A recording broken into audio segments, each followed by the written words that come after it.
physiotherapist with Health Moves Physiotherapy. I'm here today with Rendell, one of my colleagues, and we thought we would just show you a little bit about acupuncture. So I do traditional Chinese acupuncture. I'm not an acupuncturist, and but I have been trained to use acupuncture for pain relief. So we just thought we'd show you a little bit about what that looks like.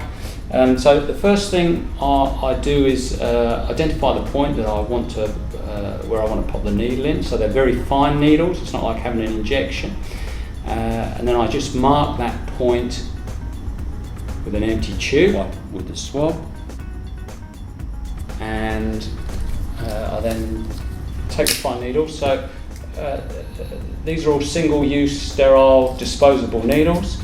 And I'll just pop that in there.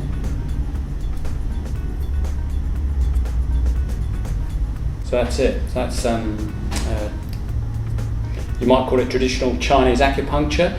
There is another style of needling that a lot of physiotherapists do, and that Nick actually does, and that's dry needling.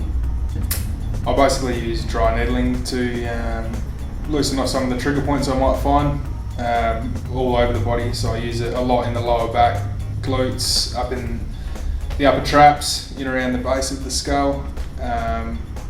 Yeah, really good for headache management and just basically loosening up trigger points. Well, the idea with the acupuncture is that it can particularly help with pain relief, and that can work on a few levels. And one of the aspects with traditional Chinese acupuncture is that once the needle's in, just come along and you might feel like a sharp pain or an ache. Sometimes it's a numb feeling. Just let me know as soon as you feel that. Yeah, it's known as sort of an energy, and that's quite important in the traditional Chinese acupuncture. And normally I put in maybe 4 or 6 needles typically, and I might work along a meridian or an energy sort of pathway, or I may just work on where there are some tight areas and pop needles in along that line. So I guess a lot of similarities between the acupuncture and the dry needling. Just a bit of a different theory behind it, maybe.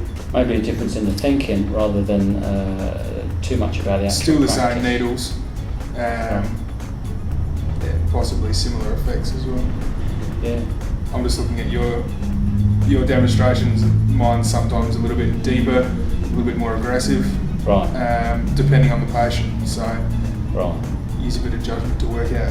Typically I'd go about a centimetre deep, somewhere like in this point in the hand. It's not quite as deep. No. Yeah, and I guess I'm similar. If I'm working through your glutes or your calf, you might go a little bit deeper, whereas along the back, obviously, you don't really want to go too deep. No. Some vital structures in there, like your lungs. And I've found patients tend to really enjoy the effect of the needles. Yeah. You do get the odd patient who doesn't like the sensation of a needle, but it's not, I think, important to stress that it's not like your usual injection.